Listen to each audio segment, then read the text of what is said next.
안녕하세요. 반갑습니다. 행복한 하루입니다.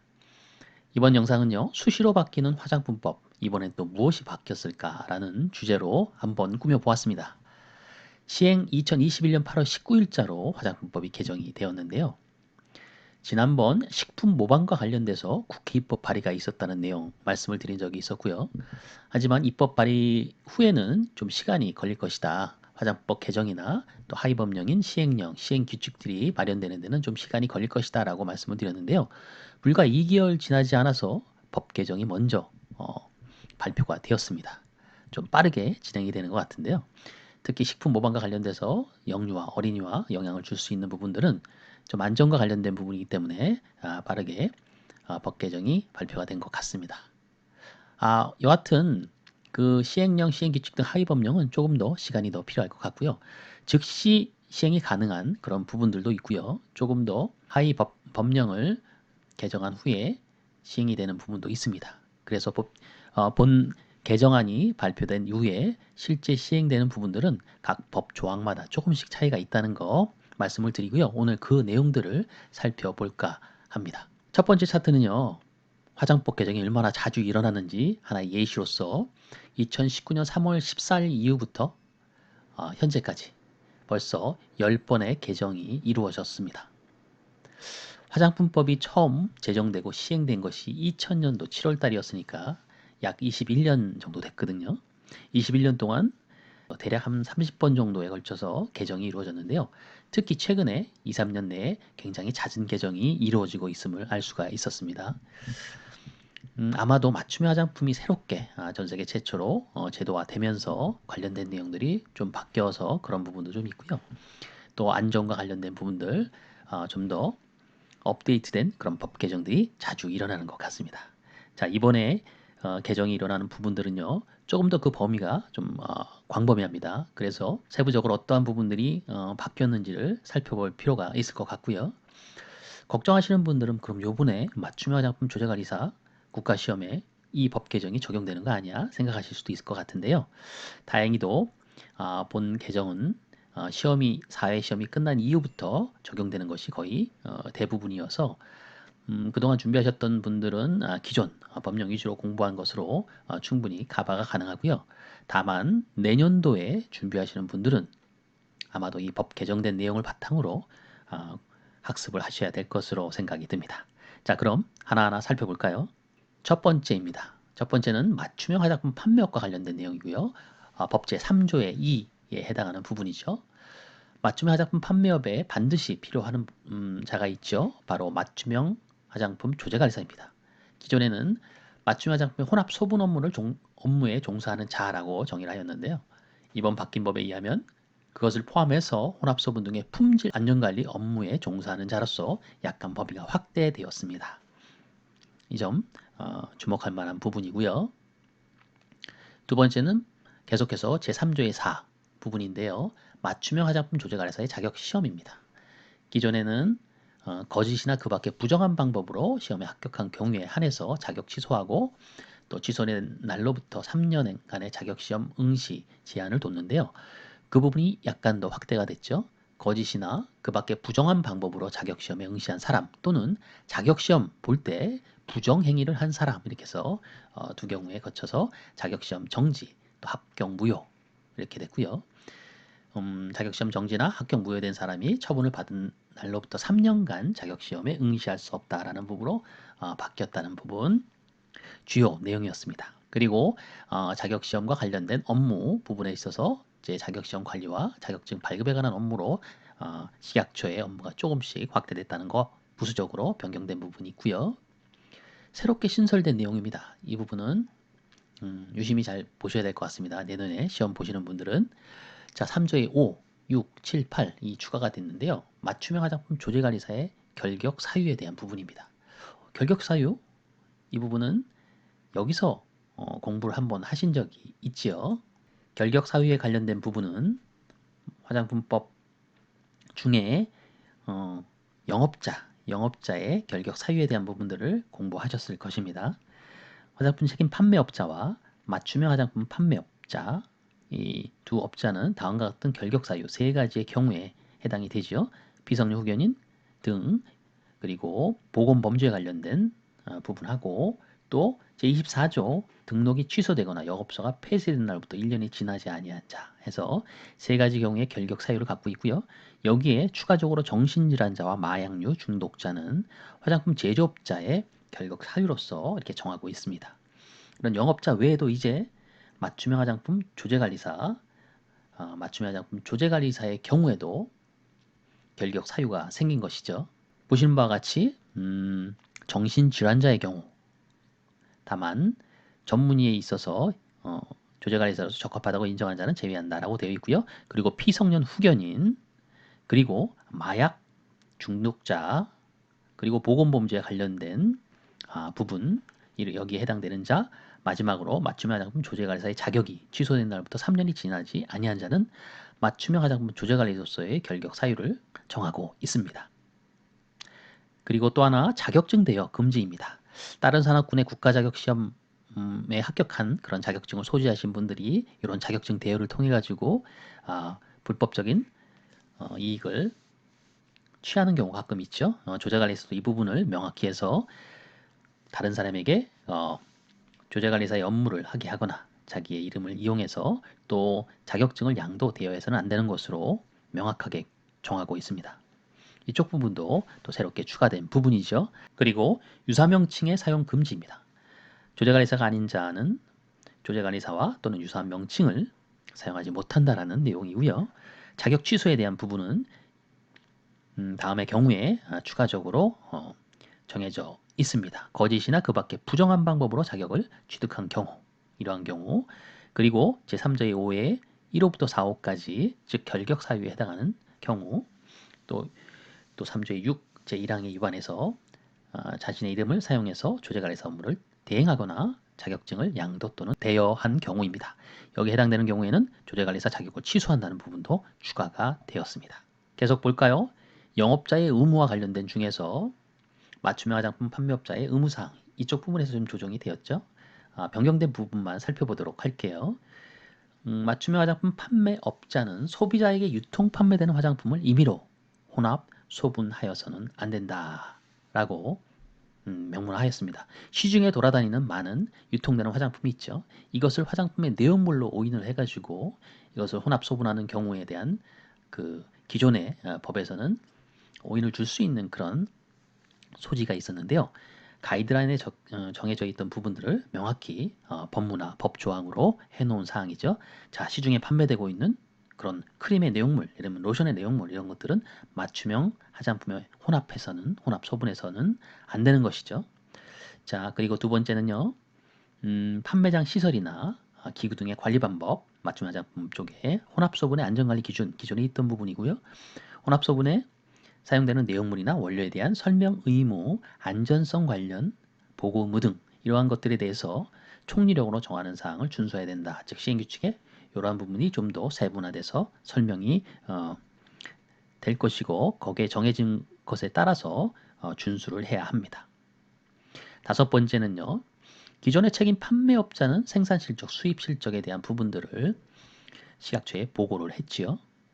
그리고 또 중요한 부분이 화장품의 제조 과정에 사용된 원료 목록을 보고를 하였습니다. 자, 생산 실적, 수입 실적은 매년 1회 보고를 했고요. 원료 목록 같은 경우에는 화장품의 유통 판매 전에 보고를 하도록 되어 있습니다. 그런데 여기에 추가되는 것이 맞춤형 화장품 판매업자 역시 맞춤형 화장품에 사용되는 모든 원료 목록을 매년 1회 보고하도록 이렇게 법이 개정되었습니다.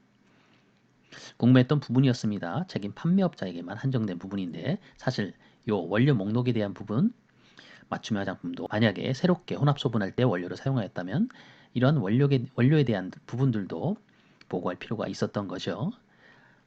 책임 판매업자와 달리 유통 판매 전에 하는 것이 아니고 그냥 매년 1회 보고하도록 그렇게 정해졌습니다. 그리고 기존과 동일한 화장품의 안전성 확보 및 품질 관리에 관한 교육 매년 받아야 된다는 것은 변동이 없고요.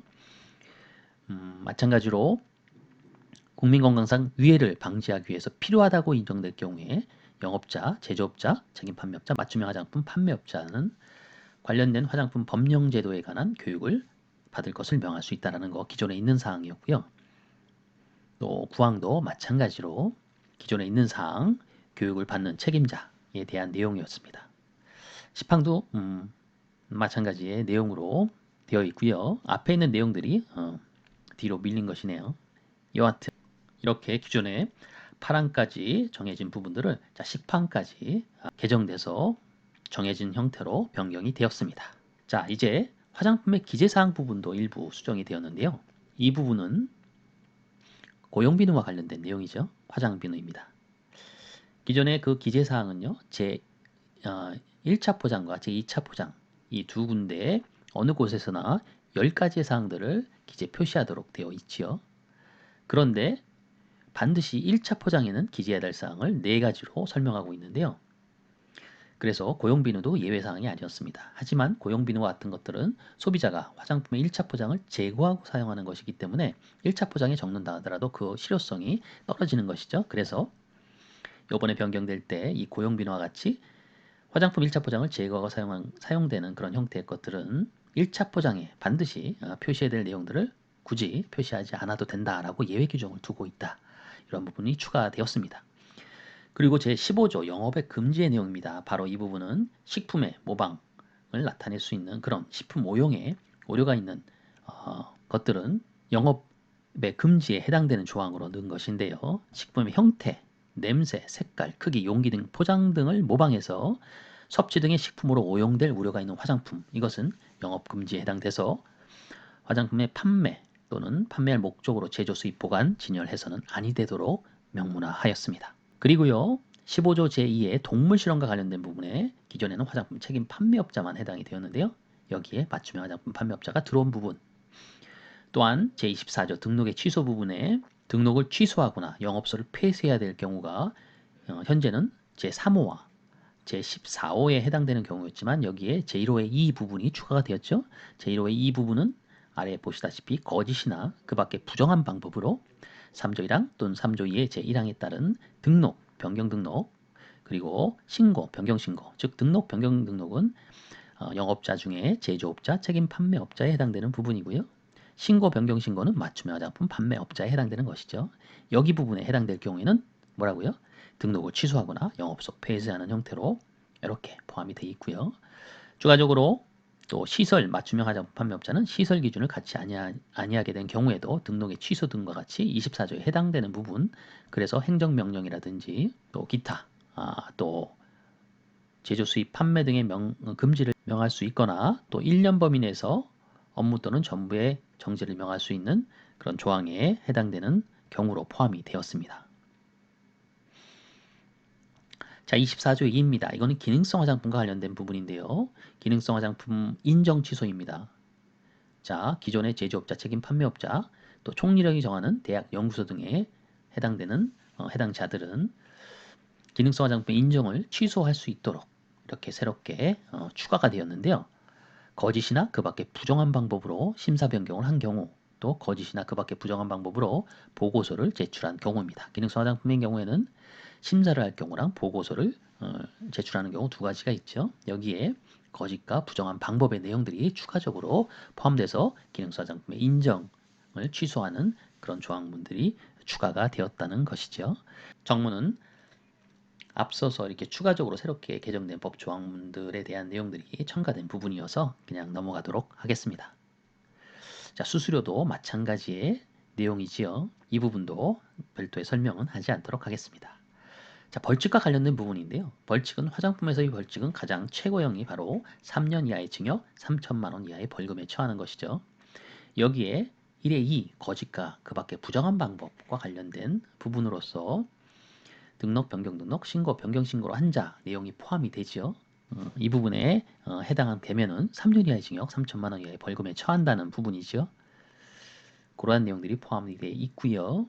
마찬가지로 기능성 화장품도 거짓이나 그 밖에 부정한 방법으로 심사, 변경심사 또는 보고서 제출한 자도 여기에 해당되네요.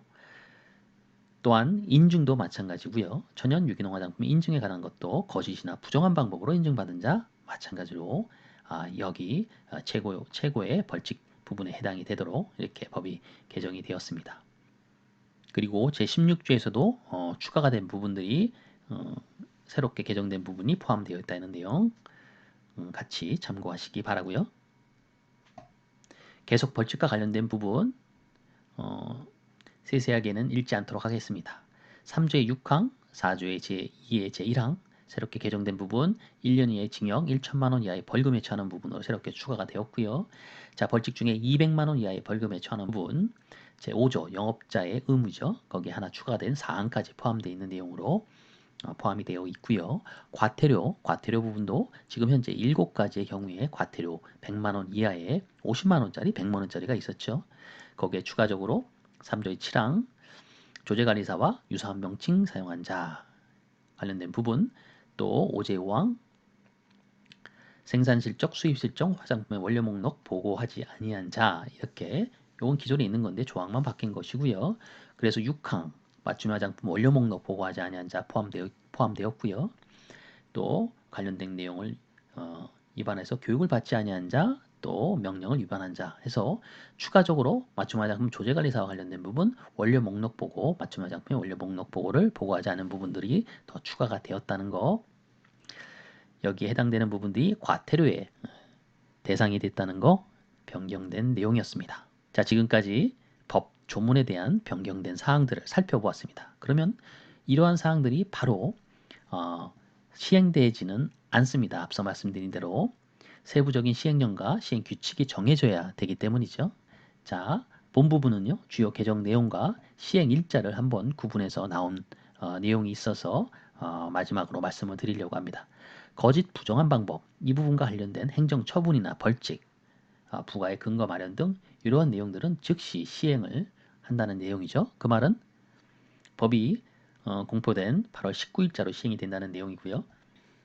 그리고 식품과 유사한 형태, 냄새, 색깔, 크기, 용기 포장 등을 모방하여 식품으로 오인 우려가 있는 화장품의 판매 제한과 관련된 부분은 공포 후 1개월 이후부터 시행이 된다. 즉 8월 19일 날 공포가 됐으니까 9월 19일부터 시행이 된다는 얘기죠. 그리고 나머지 고용비누와 관련된 내용, 맞춤형 화장품 판매업의 품질 안전관리 기준, 그리고 조제관리사의 자격시험 관리 강화와 관련된 내용들, 이러한 내용들은 공포 후 6개월 후, 즉 내년도 2022년 2월 19일자부터 시행이 된다라고 부칙에 또 정해져 있습니다. 이러한 내용들은 같이 살펴보시고요. 마지막으로 앞서 말씀드린 대로 이제 요번에 시험 보시는 분들은 이 내용과는 크게 영향 없이 기존 준비하신 대로 공부하시면 될 것 같고요. 조제관리사를 준비하시는 내년도 시험 준비를 하시는 분들은 반드시 변경된 주요 내용 위주로 법 내용과 또 시행령, 시행규칙의 내용들을 공부하셔서 준비를 하셔야 됩니다. 이번 법 개정과 관련된 사항들 살펴보았는데요. 조금 도움이 되셨으면 좋겠고요. 지금까지 행복한 하루 맞춤 화보겠습니다. 감사합니다.